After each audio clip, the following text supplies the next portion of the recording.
Welcome to This Explainer. Today, we're diving into something that is honestly profoundly difficult to talk about, but it's just incredibly important: the failure to diagnose breast cancer. You know, when the medical system lets you down, it's so easy to feel completely powerless. But here's the thing, you aren't. We're going to unpack exactly where these medical breakdowns happen, and then systematically walk you through the complex legal rights you actually have. This is literally where medical science crashes right into personal justice, and understanding how it all works, it's absolutely crucial. So here's our roadmap for today. 1. How diagnoses are missed. 2. The cost of delayed detection. 3. Proving medical malpractice. 4. Immediate steps you can take. And finally, 5. Why accountability matters. Let's get right into it. Section 1. How diagnoses are missed. Points of failure in patient care. It's super important to realize right off the bat that a failure to diagnose is a preventable diagnostic error, and tragically it happens across all sorts of medical specialties. Look, a misdiagnosis almost never happens because of some single villainous act, right? It's usually a domino effect of systemic breakdowns. So let's look at 5 critical points of failure here. First up, dismissed patient symptoms. Just imagine walking into a clinic with a noticeable breast lump, or maybe some unexplained pain, only to be told, oh, it's just a hormonal change, or it's a benign cyst, without them doing any further testing to actually confirm. It happens way too often. Second, we've got radiology errors. This is the absolute nightmare scenario, where a mammogram or ultrasound is done, but the radiologist simply misreads it, giving you a false negative report. Third is the failure to follow up. Even if a test does come back suspicious, if the clinic drops the ball and doesn't order a biopsy, that critical window of time just slips right away. Fourth on the list, communication gaps. Picture this: your primary care doctor, your gynecologist, and your oncologist are all supposedly working together, but they just aren't talking to each other. Test results get lost in the shuffle, and nobody connects the dots. And finally, inadequate screenings.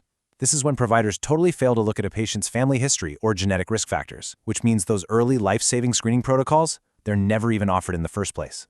Section 2. The cost of delayed detection. The devastating impact of lost time. Then when those medical breakdowns we just talked about actually happen, the stakes aren't just theoretical. They are physical, they are emotional, and man, they are often entirely irreversible. Just look at this number: greater than 99%. That massive figure, that is the 5-year survival rate for localized breast cancer when it's detected early. Really let that sink in for a second. Greater than 99%. We are talking about a highly treatable disease if you just catch it in time. This number proves exactly why time is literally the single most vital asset a patient has. And it's exactly why losing that precious time to a preventable diagnostic error is it's catastrophic. The reality of a timely diagnosis is honestly a story of hope. It's a highly treatable, manageable condition where patients can very often just go on with their normal lives. But when a delay occurs, that reality completely shatters. A delayed diagnosis usually means the cancer has had months, or sometimes even years, to spread into lymph nodes or distant organs, pushing it right into stage 3 or stage 4. At that point, the patient isn't just managing a condition anymore. They are literally fighting for their life. We're talking aggressive chemotherapy, extensive mastectomies, intense radiation, and navigating permanent physical disfigurement or disability.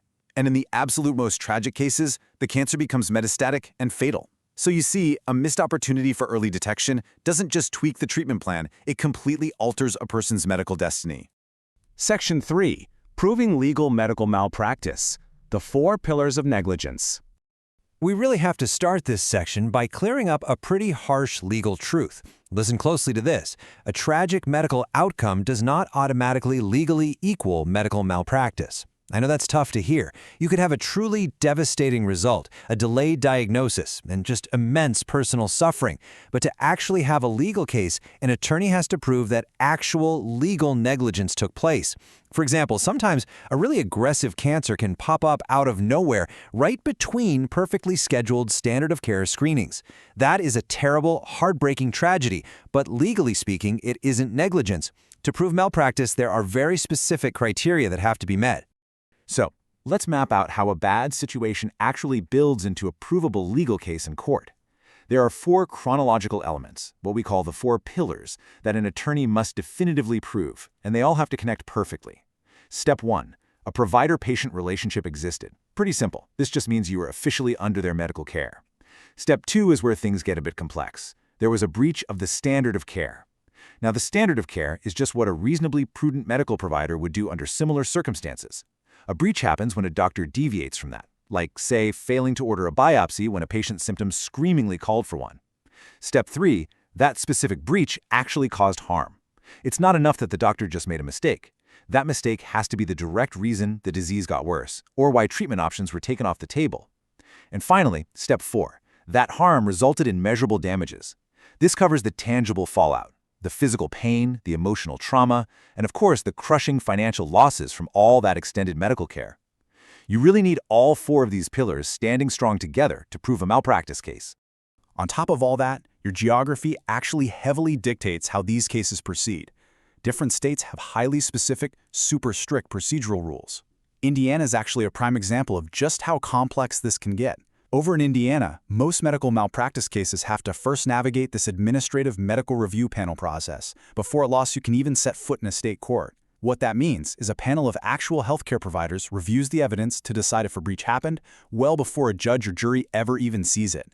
Plus, these cases are strictly bound by statutes of limitations, which means you only have a very specific, set window of time to file your claim, and there are rigid damages caps that limit your financial recovery. Look, when you're in the middle of a medical crisis, time just passes in an absolute blur. But legally speaking, time is absolutely of the essence. You just cannot afford to wait. Which brings us to Section 4, immediate steps you can take, moving from observation to action. Okay, it's time to move from just absorbing all this information to actually becoming an informed advocate for yourself or for your family. If you even suspect a diagnosis was missed, here is your immediate action checklist. First things first, request your complete medical records. You want the whole shebang: mammograms, radiology reports, referral notes, the entire file. Second, go seek a second opinion from a specialist. Why? Because you need to definitively establish the timeline of the disease and figure out if earlier detection would have changed the prognosis. Third, keep a highly detailed timeline. Jot down your first symptoms, test dates, and literally every single provider interaction. Do this right now, because let's face it, memories fade incredibly fast, especially when you're under stress.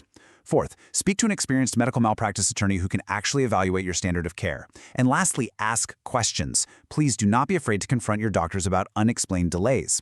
And you know, it's absolutely crucial to mention that if the worst has happened and the patient has passed away, surviving family members absolutely have the right to pursue wrongful death claims to seek accountability. And finally, Section 5. Why legal accountability matters. Seeking justice and closure. Look, pursuing a malpractice case is an undeniably grueling process. So why do it? Well, because it goes so far beyond just the law. As this quote perfectly captures, pursuing accountability isn't just about financial recovery, it's about uncovering the truth, identifying systemic failures, and ensuring that no one else suffers the same preventable harm.